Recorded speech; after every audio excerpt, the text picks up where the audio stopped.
Ha estado presente en los últimos días en Ginebra, Suiza. El ministro de Justicia ha viajado en representación de nuestro país para rendir el examen periódico universal sobre derechos humanos ante el Consejo de las Naciones Unidas. Está con nosotros a esta hora de la noche el doctor César Siles, que fue el encargado de presentar el informe y de responder las interrogantes de algunos países respecto a cuál es la situación de los derechos humanos en nuestro país. Ministro, buenas noches, gracias por atender nuestra invitación. Retornó ya de defender el examen periódico universal sobre los derechos humanos de Bolivia ante el Consejo de las Naciones Unidas. Gracias, Junior, buenas noches. Defendimos el cuarto informe del Estado Provincial de Bolivia ante el Consejo de Derechos Humanos. La última presentación fue el año 2019. Se basó esta defensa en las recomendaciones emitidas en aquella oportunidad. Hemos recibido felicitaciones, apoyo, se ha destacado los avances en materia de derechos humanos. También se han hecho nuevas recomendaciones y observaciones al trabajo del país. Pero lo cierto es que se rindió el examen oral luego de que en octubre del año pasado habíamos presentado el informe escrito con esos avances en materia de derechos humanos. Entendemos, y la expectativa es buena, que ahora restará un par de meses para que el Consejo de Derechos Humanos pueda emitir un nuevo informe en el que se presenten a consideración del Estado boliviano para ver si acepta o no las recomendaciones emergentes de las 98 intervenciones que hubieron, Junior. Fueron 98 países que intervinieron en el examen periódico universal de Bolivia. Y bueno, muchos coincidieron en ciertos sectores a ser profundizados, pero también destacaron los avances, ¿no?, en materia legislativa, en materia de creación, por ejemplo, del Consejo o de la Comisión, para la presentación de informes de Estado, como una instancia interinstitucional inédita para precisamente preparar y defender informes de Estado ante organismos internacionales. Ministro, fueron 98 países que intervinieron. Bolivia ha presentado su informe después de haberlo defendido el 2019 por última vez. ¿Se van a emitir las recomendaciones? Porque una vez Bolivia defiende su informe respecto a los derechos humanos, las Naciones Unidas seguramente va a emitir o ya emitió las recomendaciones al Estado boliviano. El formato, Junior, es que las recomendaciones fueron emitidas de manera verbal por los países, por los 98 países que intervinieron. Sin embargo, lo que corresponde hacer al Consejo de Derechos Humanos, en coordinación con el Estado boliviano, nuestra misión permanente allá en Ginebra, es agrupar las recomendaciones, porque muchas coincidieron en ciertos temas, como la prohibición que nos pidieron del matrimonio infantil, o algo relacionado con el trabajo infantil, o el acceso a la justicia, a la independencia. Van a agrupar esas recomendaciones para poder hacer conocer, te reitero, en 2 meses ya el informe final de recomendaciones del Estado boliviano, que ya lo adelantamos durante nuestra presentación, tanto al inicio y con mayor contundencia en el discurso de cierre, que Bolivia está comprometida con los derechos humanos, que Bolivia, incluso como compromiso voluntario del Estado, asumió como obligatorias las recomendaciones. No lo dice así nuestra Constitución, pero lo hemos asumido como obligatorias porque consideramos que todas son emitidas de buena fe y para profundizar el respeto y protección de los derechos humanos en el país. Ministro, eso significa que Bolivia va a recibir nuevas recomendaciones. ¿Qué dijeron los 98 países? ¿Cuál fue alguna de las recomendaciones, por ejemplo, en este examen periódico universal que se ha rendido en Ginebra? Sí, Junior, tuve que cambiar un poco el discurso de cierre. La verdad, con las preguntas de avance, nosotros estábamos orientando el cierre más que todo al medio ambiente, a los pueblos indígenas, campesinos, a grupos vulnerables. No te digo que no haya habido recomendaciones relacionadas con esos temas importantes, pero hubo mayor énfasis en en la justicia, en el acceso a la justicia, en las elecciones judiciales llevadas a cabo y fundamentalmente en el principio de independencia, ¿no? Es un tema ya recurrente. Bolivia recibe recomendaciones de todo tipo y ahora lo va a hacer nuevamente en el EPU con relación a la garantía. Está en nuestra Constitución, pero tenemos que implementarla, tenemos que generar señales positivas respecto a la independencia de los jueces, ajena a cualquier intromisión externa, sea política, de poder o económica. Entiendo yo, y así fue nuestra presentación y cierre del discurso, que se garantiza las elecciones a través de la designación de nuevas autoridades, no solamente en el órgano judicial y el Tribunal Constitucional, sino también se informó la selección y designación del fiscal general del Estado. Pero no es un principio de la solución. Tenemos que generar normativa, tenemos que generar otros mecanismos de acceso a la justicia, tenemos que hacer la evaluación del desempeño de los jueces y eso hemos informado y vamos a seguir informando seguramente cuando nos lleguen recomendaciones de ese tipo. Doctor Siles, solo una pregunta, déjeme el video. No solamente viajó usted, lo veo hoy al defensor del pueblo. Ellos fueron como parte de la comitiva boliviana, lo veo, no sé si es, no sé, creo que sí es él, ¿no? Don Eduardo Rodríguez Belcé también. No, te aclaro, Junior, el defensor del pueblo organizó un coloquio aquí en La Paz, en Bolivia, e invitó a esos personajes. Está Mónica Bayá, Rodríguez Belcé y otros más, quienes después de la defensa que nosotros hicimos en Ginebra, emitieron comentarios, emitieron también recomendaciones para el Estado boliviano, y la verdad de la información que me prestaron y los medios de comunicación también presentaron, son recomendaciones positivas, son recomendaciones alentadoras. Yo pensé que en realidad iban a atacar de manera más agresiva al gobierno, pero creo que pensaron en el Estado, porque al final esta defensa que se hizo no es una defensa de gobierno, es una defensa de Estado. Recordar también que además del informe que nosotros hemos presentado en Ginebra, tanto el escrito como el oral del pasado martes, también el Defensor del Pueblo y otras organizaciones de la sociedad civil han presentado sus informes, y es en base a todos esos informes que emergen las recomendaciones. Doctor Siles, aprovechando siempre su presencia en esta entrevista con la Red de TV, le quiero preguntar de otros temas que son de importancia también para el país.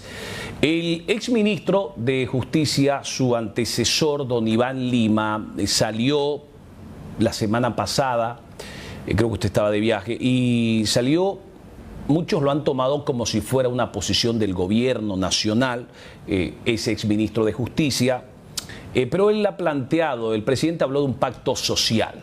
Iván Lima dijo, bueno, si queremos hablar de un pacto social, hablemos entonces de un indulto para Camacho, Áñez y Pumari, dijo.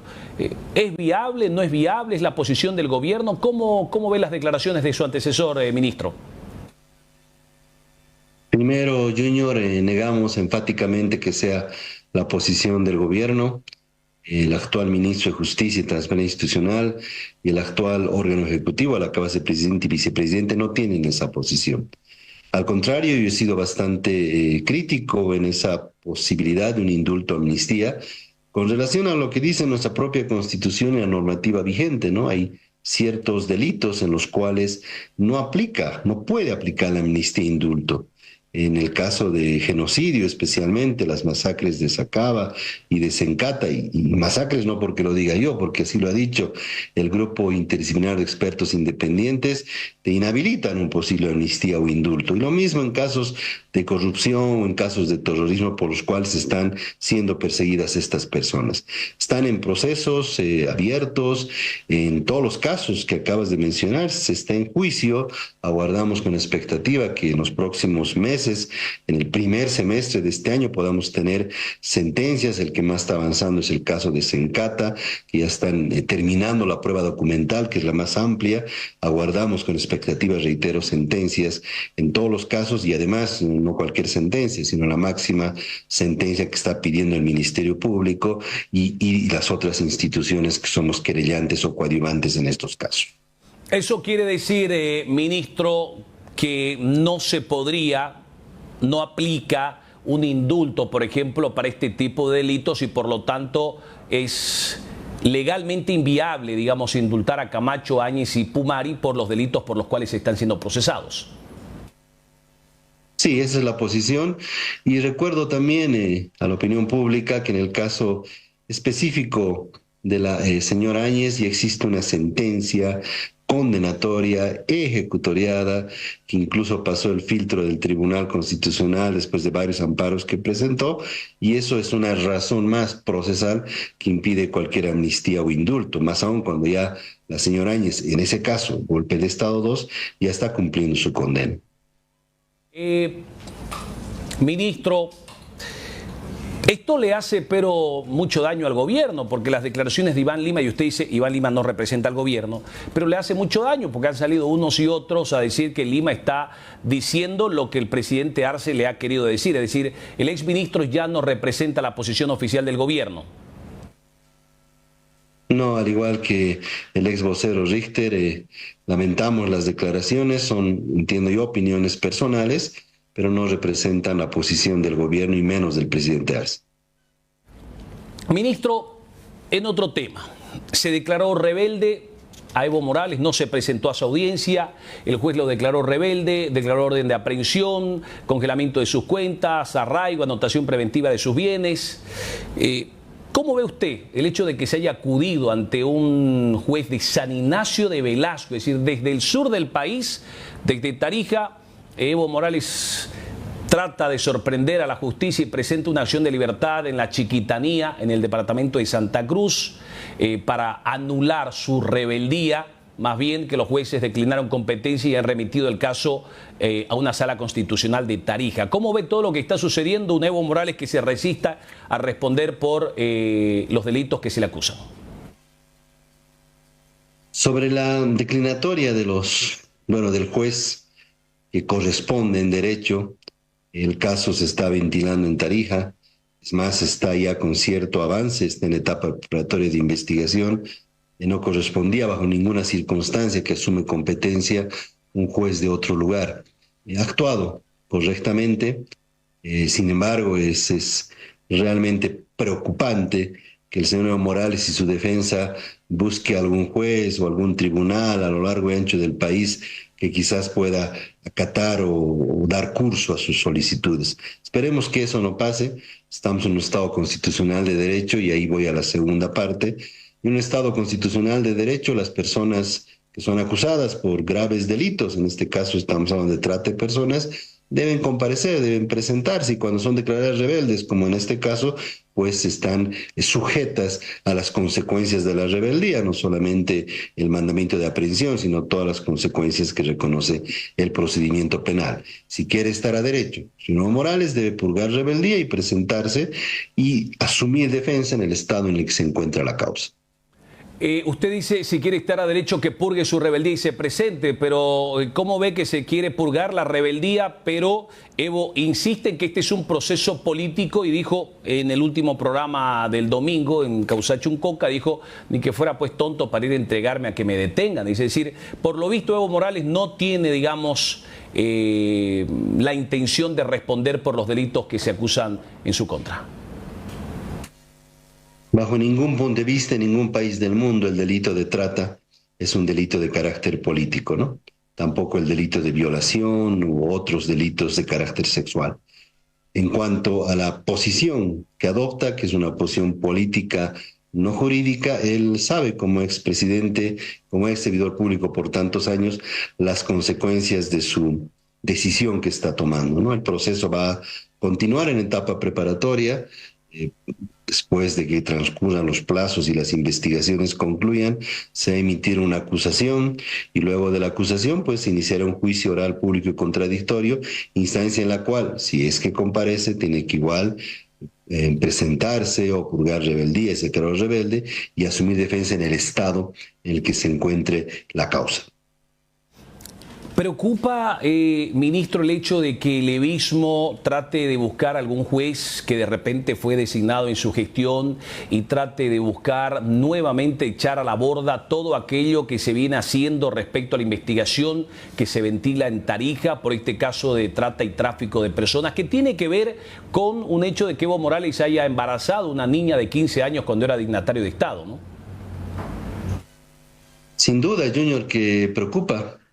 Yo más bien recibo con bastante entusiasmo las declaraciones del actual presidente del Tribunal Supremo de Justicia. Le tomo la palabra al doctor Saucedo. Estamos en un momento de cambio de la justicia. No pueden suceder estas decisiones extrañas de algún juez de provincia o de un lugar donde no era competente para cambiar la historia de el cauce de la historia. Entendemos que hay que obrar conforme a derecho donde se encuentre el juez, donde ejerza jurisdicción, y esperemos que no pase nada extraño. Vamos a estar siempre vigilantes, vamos a estar siempre pendientes y confiando en estas nuevas autoridades del orden judicial. Reitero, me estoy apropiando las palabras del propio doctor Saucedo, que ha señalado como discurso el cambio de la justicia, y el cambio de la justicia comienza por evitar que jueces tomen decisiones arbitrarias, que jueces tomen decisiones siendo incompetentes, y esperemos que eso se mantenga así como pasó en esta acción de libertad que se presentó allá lejos en la Chiquitanía. Mi última pregunta, doctor Siles. ¿Cuál es su opinión? Deme en el cuadro, por favor. Se presentó una denuncia por prevaricato y usurpación de funciones contra los autoprorrogados en el TCP, y sucede que el Comité de Ministerio Público ya emitió las citaciones para que estos se presenten a declarar. ¿Cuál es su opinión, ministro? Estado constitucional de derecho, estimado Junior. Una denuncia tiene que seguir su curso. Lo mismo que dije con el señor Morales Ayma, lo digo también para los actuales magistrados denunciados. Seguramente ellos comparecerán, presentarán sus descargos, sus aclaraciones, sus argumentos para oponerse a la denuncia que se ha presentado. Sin embargo, cualquier autoridad, sea un expresidente, un actual presidente, magistrados, exmagistrados, ciudadanos de a pie, ministros, exministros, tenemos la responsabilidad de presentarnos ante la convocatoria de la justicia, en este caso de la justicia especial, porque estamos hablando de un posible juicio de responsabilidades que podría iniciarse si es que la Cámara de Diputados dispone ello. ¿Eso significa, ministro, que usted considera que los autoprorrogados o cualquier otro ciudadano ante el llamado de la justicia, sea esta la especial o la ordinaria, tienen que comparecer o usar todos aquellos recursos legales que le franquea la ley para defenderse? Sí, asistir, comparecer, presentar tu verdad sobre los hechos. No chicanear, no presentar memoriales, excepciones, incidentes, acciones de libertad o amparos constitucionales en lugares lejanos. Presentarte con la verdad en la mano y defenderte de un cargo que te están endilgando.